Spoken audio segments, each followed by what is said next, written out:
So magandang araw po sa inyong lahat mga ka-FS, no? Ayan, nandito po tayo ngayon sa bahay. So grabe yung ulan. Hindi talaga nagtigil. Grabe ulan ang ulan. Ayan, no? Ito po yung likuran ng bahay namin mga ka-FS. Grabe, sobrang bangin po. Bangin po 'yan. Napaka taas po ng bangin dito sa bahay. Tapos meron pang maliit na sapa. Kaya ito po yung dahilan mga ka-FS, kuminsan ay napupuyat ako dahil po ay pinagmamasdan ko po yung yung sapa sa likod ng bahay namin, baka lumaki tapos maano yung lupa. At napakadelikado po, kaya po ay minsan po ay nagpupuyat ako para lang ay mabantayan ko po yung sitwasyon sa likod ng bahay namin. Ayan po yung sitwasyon po sa likod ng bahay namin. Ang ikinatatakot ko mga ka-FS nung lindol, yun. Kasi baka sa baba kami pulutin pag simbak ko lang, no? Kasi napakataas po ng bangin dito sa likod ng bahay namin. Grabe. So ayan mga ka-FS. Pag lumaki po yung sapa, nako, napakadelikado po kasi maano yung lupa sa gilid at maunti-unti pag grabe. Mataas yung panahon mga ka-FS na uminit dito sa amin, no? Kaya ngayon pa lang ay kinabahan ako kasi ngayon pa lang umulan ng ganito kalakas sa amin. Ayan, walang tigil ang ulan, napakalakas mga ka-FS. At itong bahay ko ay hindi ko rin ngayon ko pa lang nalaman na grabe na pala ang tulo. Ayan ang tulo mga ka-FS, oh. Dito siya umaano. Ang lakas na pala ang tulo mga ka-FS ng bahay. Kung hindi pa umulan ng ganito kalakas at hindi pa dumating si Bagyong Kabayan, ay hindi ko pa malalaman na grabe na pala ang tulo ng bahay ko. Grabe. Sobrang tulo. At dito pa mga ka-FS, oh. Ayan, sa bandang dyan. Malakas na rin ang tulo dyan. At dito banda mga ka-FS, grabe, basang-basa na. Ayan, basa na po yan dito, kaso lang madilim. Ayan, oh. Kung napapansin mo po yung tubig, ayan, dumadaloy na po. So ngayon ko palang nalaman to mga ka-FS na malakas ang ulan. Akala ko ay wala pang tulo. Ang sanhi po nito kung bakit ay tumutulo ng ganito, dahil ay yung mga dahon po ng abukado, ayan po, yung abukado na yan, pumupunta po sa bubungan ko. Kaya yung mga dahon yan, pag namamatay, natutuyo, ay yun pala ang sanhi. Kaya kinakalawang yung yero. Tapos yun ang dahilan kung bakit nabutas ang mga yero ng aking bahay. Ayan, grabe, sobrang lakas ng tulo mga ka-FS. Ngayon ko pa lang ito nalaman. Dahil po sa lakas ng ulan, ayan po, nagsilabasan po yung tulo. Grabe. So grabe mga ka-FS. Problema na naman to mga ka-FS. Kaya yun mga ka-FS, minsan sa mga binablog namin na wala tayong maiabot, hindi nga tayo nakapag-repair sa bahay natin. Ang pag-abot pa kaya ng tulong. So yun mga ka-FS, kaya wala tayo minsan inaabot, no, sa mga kababayan natin na pinupuntahan natin. Kasi tayo mismo ay kapos din. Grabe.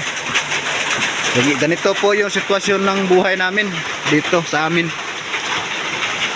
Grabe. Yan, kinakabahan. Hindi ako kinakabahan sa tulo mga ka-FS ng bahay ko.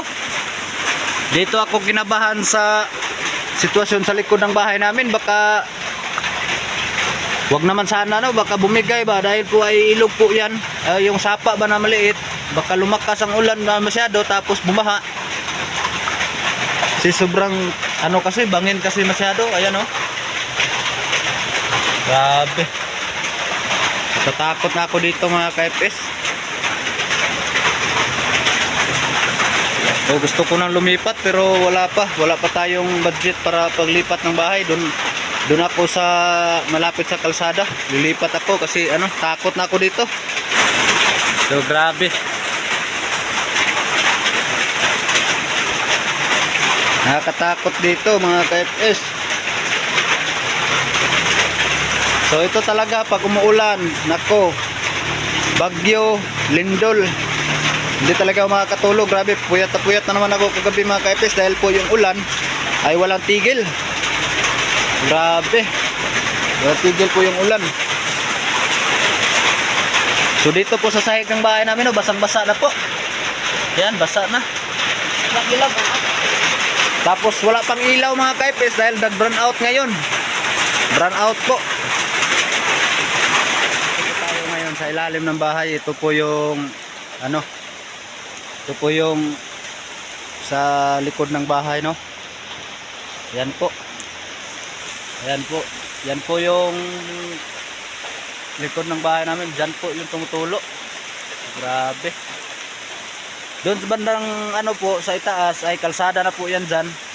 At doon banda sa may ano, doon sa dito banda ay dyan ako magtatayo ng bahay kung sakaling papalarin tayo, no, magkakapera tayo, may paggawa tayo ng bahay, ay doon tayo sa malapit sa kalsada. Hindi na tayo dito mga ka-FS, ayaw ko na dito kasi natakot ako at palagi akong napupuyat dito pag mayroong mga bagyo or lindol na dumadating. At sana no ay hindi mangyari ang kinakatakutan ko. At sana ay gabayan tayo palagi ng Diyos, ng Panginoon natin.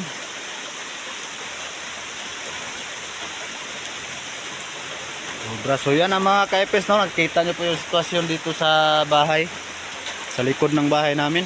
Yan po yan. So ang kinatatakot ko dito mga ka-FS ay ito, dadalawang puno lang ang nakakapit dito sa likod ng bahay namin. Tapos ayan, oh, yung Gemelina na yan at saka itong ano, isang Gemelina. Tapos yung kawayan nandun na yun sa ano, kabila. Nandun na yun sa kabilang ano, pag ano na yun, pag ang tawag dito sa kabilang ano na yun, yung tawid ba sa sapa.